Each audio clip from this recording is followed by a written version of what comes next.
In this Pride exhibit, allies tap in to express their support for the LGBTQ plus community through their art.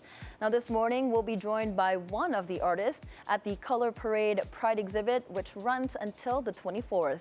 Joining us live in the studio is artist Kate Tinamisan. It's a beautiful and sweet day, Kate. Good morning. Pao and I were just telling you this morning before we started the show, we love your last name. It's the coolest last name, one of the coolest last names I've heard. Yeah. But let's start, Kate. How did you technically become an artist? Let's start with your journey and what inspired you to do art. Yeah, actually it started out as a hobby back in high school. But in 2022, I was diagnosed with major depressive disorder and PTSD.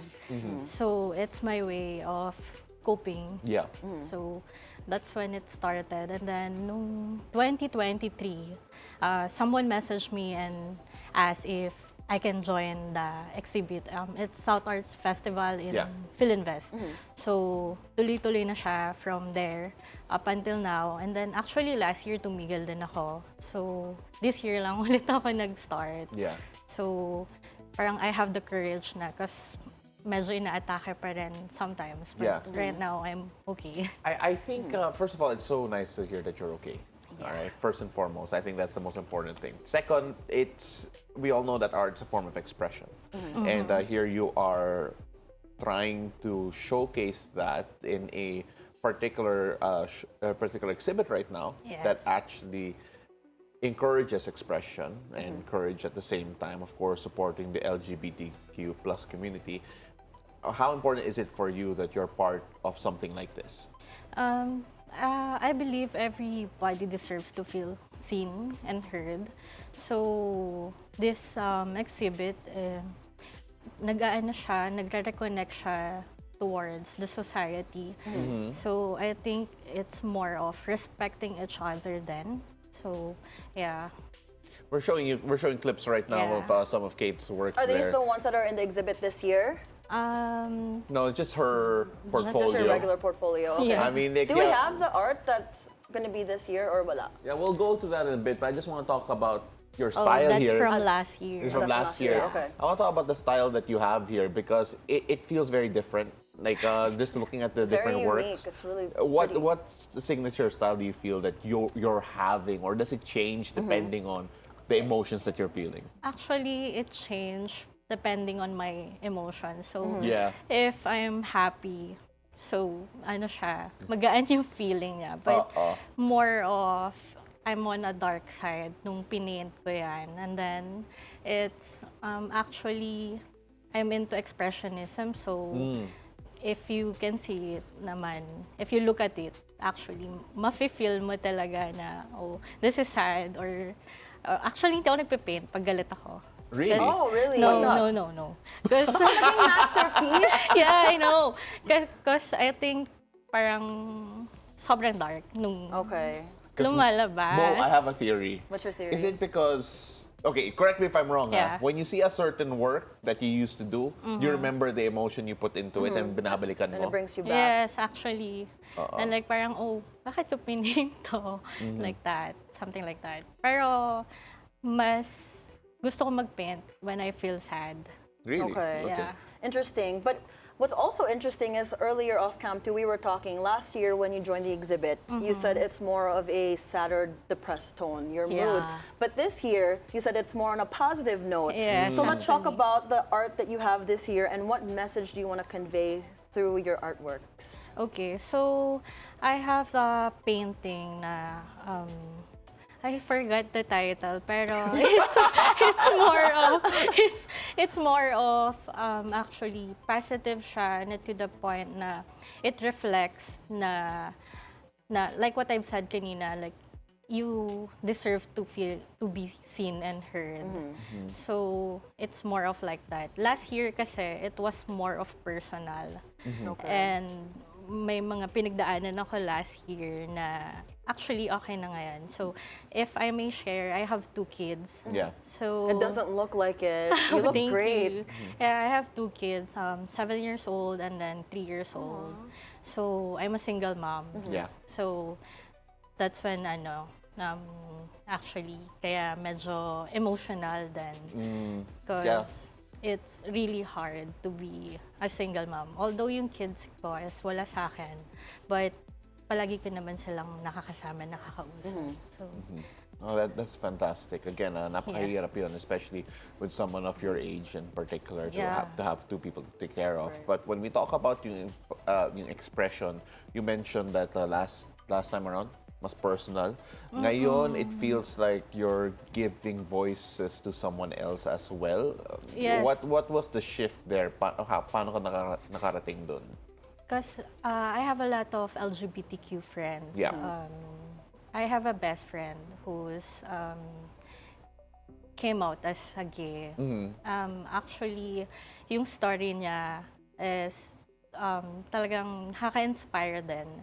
And at the same time, parang actually may children din siya. So, and then parang last year lang siya nag-came out as part of LGBTQ. So, doon ko binis yung paintings ko. Okay. Because marami parang hindi nakakalam. Parang takot din siya na sabihin sa lahat. Like, pero the good thing is, sinabi niya sa family niya. So, a lot of our friends hindi pa rin alam. Okay, yeah, we've talked about that. We've had that conversation last week on how hard it is for the LGBTQ plus community to come out. Yeah. Right? It's really a struggle for them. How would you say his story inspired you in a different way and changed you as an ally? Actually, I think yung siguro is yung strength niya na mag-out sa family. Because it's not easy, lalo na if may children siya. Right. So, that alone is really... Does your friend know that na-inspire niya No. ang gawa mo? Really? No. Really? So, i-reveal na natin ngayon, right? He's watching! I don't know. You should send him the clip. What's his name? You should tell him. I don't think kaya ko sabihin Okay, yun. yeah, That's that's okay. fine. You can That's send fine. it to That's him fine. personally na lang. Yeah, actually. Oh, that's so good. That's sweet. We've been friends for, I think, 17 years. Oh, wow, that's a Okay. long time. Yeah. What And then parang, oh, okay. Sabi ko sa kanya nung nag-out siya, like, oh, okay, sige. Alam Did you ko see it naman coming? Yeah. Okay. Oh, that's so good. But then, I like how you've known this person for 17 years. Hindi niya alam na yung latest work mo No. It's inspired by him. inspired by that person. Kaya I hope you enjoy this clip and I hope that you feel that connection. Okay, but is that the person with the most impact on you when it comes to yung stand na to? Yes. Actually, sa mga celebrities or personalities, wala eh. It's more of friend talaga. Yeah, Because yun yung malapit sa akin eh. yeah. So, yeah. And yeah, they can empathize better with that. Exactly. And in your view, Kate, how do you think art can shape us here in the Philippines? Especially, there's still stigmas, right? With coming out and all that, and being part of that community. How do you think art can shape and help us to talk about the LGBTQ plus community in a positive light? I think with that, kasi marami pa ring takot ngayon na mag-out or actually even with art, maraming stigma about art na sayang lang. So kagaya nun, just do whatever you want and just be happy and just be yourself. As long as wala ka natatapakan ng ibang tao, just be it. Kasi for me, sarili mo lang din naman yung makakaintindi sa'yo eh. Right. And if the people around you really loves you, matatanggap din nila yan and in such time. But don't give up, yun lang. Have you talked to the other artists exhibit and have you gotten to know yung motivations nila when it comes to the way that their art was made, what they want to show sa exhibit na to? Actually, I think I have one lang na nakausap about it. but it's not really about the LGBTQ. It's more of the stigma about arts. Na, like, minsan yung family mo pa yung, like, parang tigil mo na yan. Yeah, wala kang mararating dyan. Gastos lang yan. Like, something like that. Pero, for me, kung talagang mahal mo yung ginagawa mo, in due time, God will bless you about it naman. So, yun lang for me. Would you say being part of this Pride exhibit last year and this year, will it affect and shape the way you'll do art moving forward? Like, will you do more pieces with advocacy-based, I guess, based inspirations, yeah. Yes, lalo na if it's about advocacy about mental health. So, I think I'll continue. But, yun nga, sometimes, meron tayong mga moments na parang you can't really paint kasi you don't have the energy talaga. Kahit tumingin ka sa canvas mo, pero wala eh. Parang ang daming pumapasok sa isip mo. So, minsan, magugulo lang din yung paintings. Actually, art naman, wala naman siyang rules. Pero minsan ay paint pa rin naman, pero hindi ko lang siya nilalabas. Okay. So, I don't take pictures. No, nothing. Parang it's my diary. Yeah.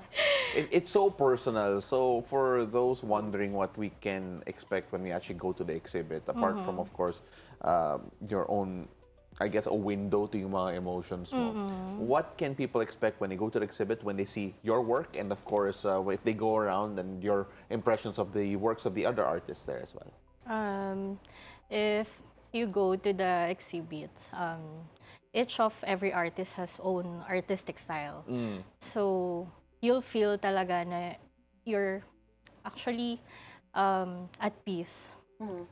Yun yung masasabi ko. And then, I think it's like you feel seen. Because makaka-relate ka sa paintings ng ibang artist din. Not just me, all of them naman. Yeah. Because everybody has different art style and iba rin yung meaning ng paintings nila. So it's good to... In other words, you'll find someone and something to resonate with. Yeah. And it's running till the 24th, correct? Yes. So you want to invite our viewers to go to the exhibit and where they can find you as well on social media? Okay. Actually, you can follow me on Instagram. It's KateCat_. Color Parade Pride Art Exhibit runs June 6 to June 24. So we have there me and and Ruth Cancho, Yvonne, and Miss Griselda, and Miss Anne. So if you guys wanna just see paintings lang, and actually it's for sale, so you can guys definitely check it out. Yeah. Well, thank you so much, Kate, for coming here this morning. You're such an inspiration, and we love hearing your story. Thank you so much. Ladies and gentlemen, that was Kate Tinamisan.